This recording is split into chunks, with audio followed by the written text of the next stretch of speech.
சமையல் பாத்திரங்கள் கழுவுறேன். ஆபரேஷன் கை இயலாது. அதனால் இரவுக்கே கழுவி வச்சுட்டா காதலுக்கு எனக்கு வேலை இல்லை. அதுக்காக இப்போவே கழுவி பண்ணிட்டேன். எல்லாம் பாத்திரங்கள்லாம் கழுவி வச்சுட்டு தான் படுக்க போவேன். எது நாளைக்கு வெள்ளம் அனுப்பி சமையலெல்லாம் நான்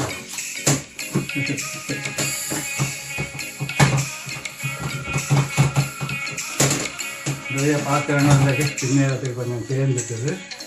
அதனால் அப்பப்போ உடனே கழுவி போடுவோம். இது வேணால் திரும்பி சேர்ந்து வேண்டாம். இந்த மாதிரி கழுவோம். கழுவி வைக்கிறோம். அதாவது கை நனையக்கூடாது. நிறையா நடக்கலாம். ஒரு 10-12 தையல் போட்டுருக்கு உள்ளங்கையில். அது தண்ணி கூடாது என்று டாக்டரை சொல்லியிருக்கேன். உங்களுக்கு தெரியும் தானே, தையல் போட்டால் தண்ணியில் படக்கூடாதாங்க.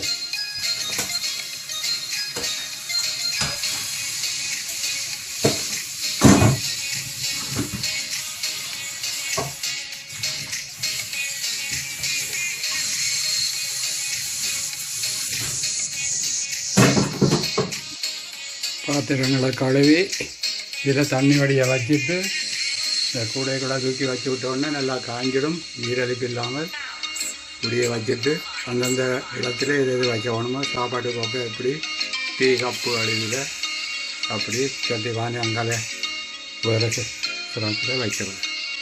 அப்படியே இது நடக்குது வேலை.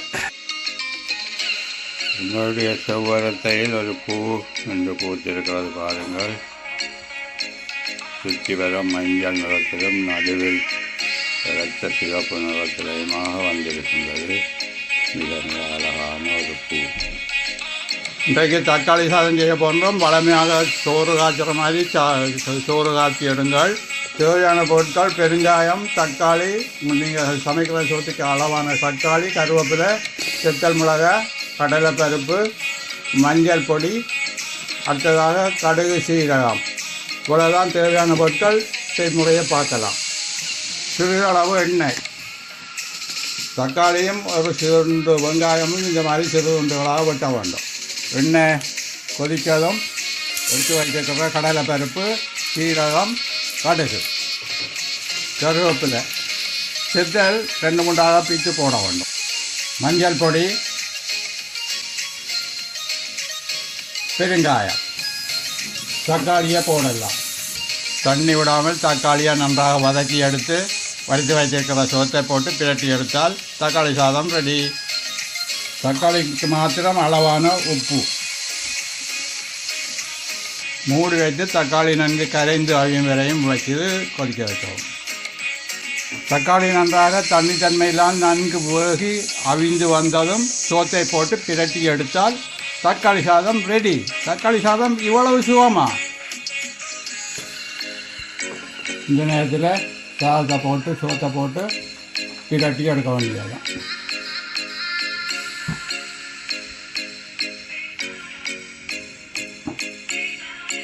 தக்காளி சாதத்துக்கு ஒரு சைட் டிஷ் உருளைக்கிழங்குல பிரட்டை.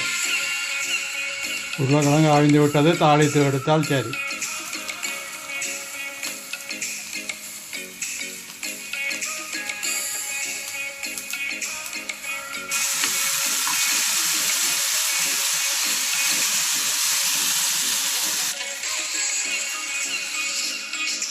தக்காளி சாதம் ரெடி.